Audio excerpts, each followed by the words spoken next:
Okay, before I get into the story, there are a few things I need to explain about my country, South Africa, for you to fully understand the story.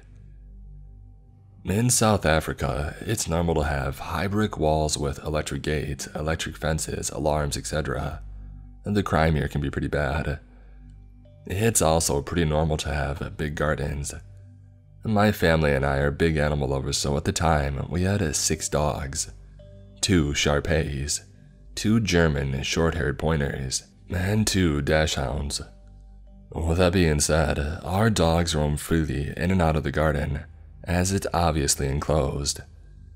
We usually leave the veranda door open during the day for them to do their thing. Another thing about South Africa, it's normal to have a live-in domestic worker, a maid, or a gardener. Like the average family usually employs them. It's not only for wealthy people, which seems to be a thing in other countries. For the story, our DW is Ellie, and our gardener is Vince. So, this happened in 2007 and I was 9 years old. My older brother was 10, and I had just gotten our first cell phones that day. My dad surprised us after work.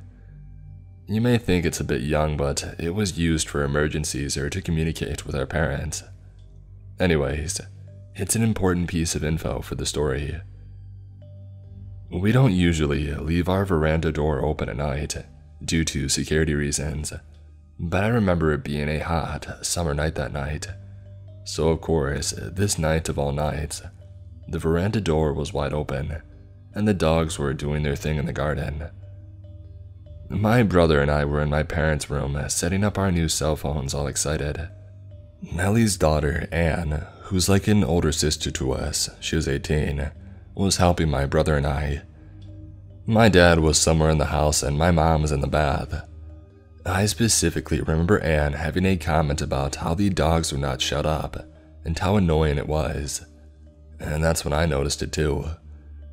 Sure, they would bark, but it was usually the dachshunds that yapped when the bigger dogs just chilled. Plus, it would only happen for a few minutes and then they would get over it. But something was different that night, as even the bigger dogs were barking non-stop. My dad appeared in his room and mentioned to us that he had noticed the dog's incessant barking, and he was going to go check if everything was okay.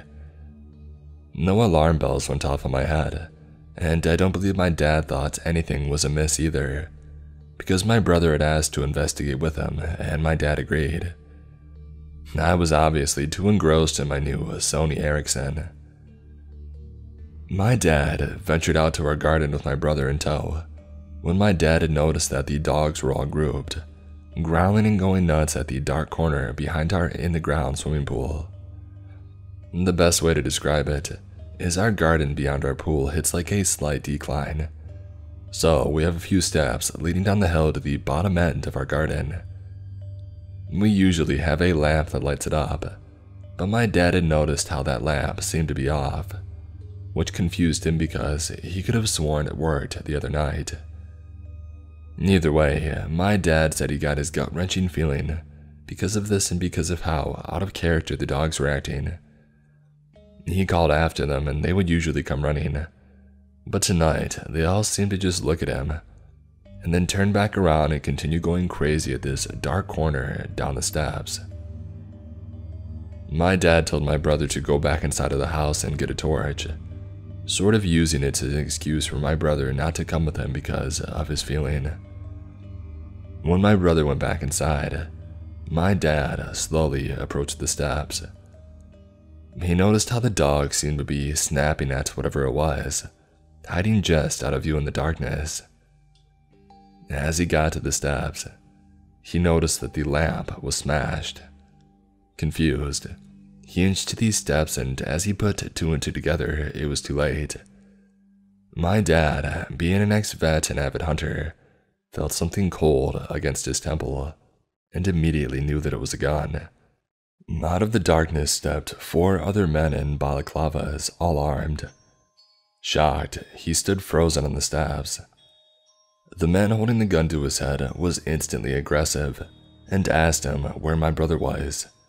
that he saw my dad come out with my brother, but my brother went back into the house. Why? My dad said something came over him, and before he knew what he was saying, he responded with, "He's gone inside to press the panic button." As he said that, he saw all of these guys started to panic. And they started speaking in a different language. It's not common for people to speak it, but my dad had actually grown up on a farm where he learned it fluently because of the farm workers. The aggressive guy holding the gun said in a different language, "Crap, the cops will be here any minute. Let's just kill this guy and grab what we can and go." The others seemed apprehensive, and a smaller guy seemed really on edge, and continued to say how he can't go back to jail again, and that they needed to get the heck out before the cops showed up, which would be any minute. He was panicking. My dad then fed on this guy's fear. My dad then interrupted them, speaking English, pretending to not understand what they were saying, and said that we usually have armed response vehicles that drove in our area, and since my brother had pushed the panic button so long ago, they'd probably be here any second. And that did it. My dad watched as their plan unraveled before them, and the smaller scared guy started freaking out all of the other guys, saying that they needed to leave ASAP or else they would be caught. He seemed to make the others more nervous and lose confidence, until they started full-on bickering amongst themselves, their plan slowly turning to crap, as a third guy had put it. The aggressive one, pointing the gun at my dad's head, slowly lowered it as they had started fighting, losing focus on my dad and shifting his focus onto his crew. My dad then used this as an opportunity to slowly back up the steps and turn to dart to the house. As luck would have it, as my dad ran into the veranda door, my oblivious brother was heading out with a torch. My dad scooped him up under his arm mid-ran and sprinted into the house, not even closing the door behind him. Silly, I know, but I think he just wanted to get my brother inside as quick as possible, without even thinking. Anne and I were obviously also oblivious to everything, when my dad rushed through the bedroom door, slammed it shut and told us to go upstairs into the attic, that there are 5 guys with guns outside, and they're here to hurt us. Get upstairs now. And my heart sank. I remember my body automatically responding and me sprinting to the stairs with Anne right behind me. My mom ran out of the bathroom in a towel, not too far behind. We sat there in the darkness and silence. I swear that you could hear a pin drop. I think we were all just waiting to hear something below us in the rooms. My mom cursed, saying that she didn't have a phone, and neither did my dad. But in my hand was my brand new Sony Ericsson. No better emergency to use it than right now. My mom dials the police, and I kid you not, they asked where we lived. We explained and they told us that it wasn't in their jurisdiction. Sorry. Click, and the line went dead. We're now not only crapping ourselves, but we're flabbergasted too. My mom starts cursing like a sailor again, and that's when my dad realizes, dang, he didn't close the veranda door. And what about Ellie and Vince, who are in their rooms, blissfully unaware of the danger that they're in? He gets his firearm in the safe in the attic and tells us that whatever we hear to not come downstairs, to stay hidden no matter what. Now I'm sobbing, begging my dad not to leave us, but he tells us that he has to go and get Ellie and Vince before something bad happens to them. Now, there's even more tears, as reality hits that there's 2 other people still in danger. And understandably in hysterics because she's also fearing for her mom downstairs. My dad disappears and the air is thick with tension. We can still hear the dogs going crazy, indicating that those men were still on our property. My mom then calls another number, the armed security that drives around the area, and they say that they'll be over in about 10 minutes. They say to wait and stay hidden until they ring our bell at the gate. We all wait in silence, fearing that we'll hear a gunshot or anything indicating that these men are in our house. But there was just silence. The only sound was the dog's barks outside. After what seemed like hours, mostly likely a couple of minutes, We heard stomping coming up the stairs and my heart rate quickened. I remember shutting my eyes and praying that it was my dad with Ellie and Vince. Luckily it was. We all hid for a while and no one dared to speak. The dogs had seemed to calm down considerably, but they were still barking every now and then. The gate intercom rang and my dad told us to wait while he checked if it was the security company, and sure enough it was. He opened up and the nightmare was over. I remember standing up and my knees buckling from the adrenaline my body had endured. The armed security somehow notified the right police, and everyone investigated the garden. They found that there was actually 7 pairs of footprints, and that these guys bent these spikes on our wall and just climbed over. We got an electrical fence shortly after, so there must have been 2 other guys hiding in these shadows that my dad hadn't seen, which is actually creepy in its own right. South Africa's violent crime is quite bad, and it's too common for horrible things to happen during home invasions. I was obviously so young at the time that I didn't know the horrors of the world, and I was just scared of my family getting hurt. But now that I'm older, just the thought of 4 women being in the house and my mom being in nothing but a bath towel gives me chills to this day. The cops said the fact that there were so many guys instead of like 1 to 3 indicates that these guys possibly had sinister intentions. Thank goodness nothing happened to my family, and I'm forever thankful for my dad's quick thinking regarding the panic button. Also, I'm so glad my dad understands multiple languages and could manipulate these situations to benefit us. Lastly, my family will forever be in debt to our good boys and girls that warned us that night. A terrifying and life-changing outcome would have 100% happened that night, had it not been for our incredible dogs.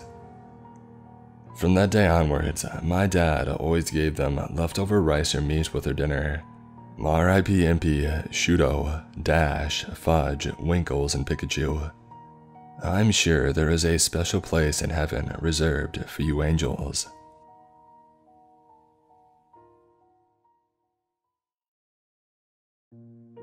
My husband and I bought tickets for a concert at Madison Square Garden back in February. A few months after purchasing the tickets, we decided to make it a long weekend trip, since we haven't done anything too exciting together for about a year. We were planning on spending Thursday through Sunday and doing all the touristy things since I had never been to NYC. I definitely wanted to see the Statue of Liberty, but everything was so expensive. Luckily, I found a free ferry that would take us right past it. It was perfect. That Friday, we made our way to the ferry terminal. We got hot dogs while waiting to board, looking out the huge window towards the Statue of Liberty. All was well. We boarded no problems, and got a nice rail spot in the side facing away from the statue, because the other side was so crowded. We weren't too worried because we would be riding the ferry back again, after we had explored Staten Island for a while. As the boat began to dock, the crowd moved towards the exit of the boat, and so did we. It was packed tight, shoulder to shoulder, and we shuffled our way out. Just as we had stepped off the boat, I saw this man out of the corner of my eye with his phone pointed towards me. He was maybe in his late 30s. He was moderately handsome. He looked from the Middle East, like Israel, wearing a US polo ball cap. Now, let me set the scene. We are walking through a guided walkway to the terminal. It's pretty crowded. My husband is walking right next to me on my right side, and this guy is on his right side. No joke, this guy was walking shoulder to shoulder with my husband, and he was looking straight forward, but holding his phone up, filming in my direction, pretending like he wasn't. At first I was like, oh, maybe he's filming all the people leaving the ferry. Maybe like a time lapse or something. Don't be paranoid. But it just kept going on, and it looked like it was directly at me. I got so uncomfortable that I put my hand up to cover my face. I took my husband's hand and asked him to slow down. I asked my husband if he'd noticed this guy, and he did. When we had slowed down, the guy ended up a few steps ahead of us. And I kid you not, this guy held his phone up on his side and continued to film directly at us while pretending to look forward. And this is when my husband decided to confront the guy. Mind you, we are walking in a crowd still. He said to him, "Hey, excuse me, but is there a reason why you're filming us?" But the guy just stared at him and then looked away. No response, nothing. Maybe he didn't speak English. We kept walking and it kept happening. I just held my husband's hand and held my other hand kind of covering my face. I was so creeped out. Once we were in the terminal, you could either go right and exit to the island, or go straight up some ramps, and we were so freaked out. I was like, "Babe, we are going this way now." And we walked up these ramps to try to let him drift off of the crowd and exit. The top of the ramps were where the buses were. We didn't plan on getting on a bus. We weren't sure if they were tour guide buses or what. It didn't look like we could technically exit from there. So, we waited a few minutes to make sure that we had lost the guy, and then headed back into the terminal shopping area. It was pretty empty. It looked kind of like a mall, with a gift shop, a little convenience store, an ATM, etc. We stood right in the middle of this almost empty terminal area, while my husband looked up some things to do in Staten Island. And then I saw him again. He walked like 10 feet away from us, still pointing his phone at us. I got ridiculously panicked and was like, "Oh, we have to go, he's here still." At this point, it was painfully obvious that he was filming us. My husband wanted to ignore him and pretend like he's not there, just to see what he does. I tried, but he was literally lurking right there recording us still. I decided to make intense eye contact, like, "I see you, stop doing this eye contact." He then drifts over to the ATM with his phone still up, and while looking at what he was filming on his phone, he pretends to push buttons on the ATM. No card, not even looking at the ATM, just pretending to use it while looking at us and filming. I grabbed my husband's arm and was like, "Okay, we are leaving now." We went back to the mass of people waiting to get back on the ferry. There were 3 police officers and a K9. We stood behind them, watching the doors the entire time to see if he came back in. If I saw him come back in, I was going to grab one of the police officers. But we didn't see him. The ferry runs every 25 to 30 minutes, so we had to stand there and wait. We were so panicked. A family from England wanted to strike up a conversation with us about their vacation that they were on, but I was so focused on watching this guy that I couldn't invest myself in their conversation. From waiting on for the ferry to the ferry ride itself back to NYC, to 3 hours after we got off that ferry, we were constantly looking over our shoulders to see if the guy was still following us. I have never felt so uneasy in my life. I felt like something horrible was going to happen, and I couldn't shake it. Was I being paranoid? I really don't think so, but I'll never know for sure. Was this someone that wanted to hurt or rob us, or just some weirdo filming people to get a rise? I have no idea. But some man out there has so much footage of me, it makes me sick to my stomach.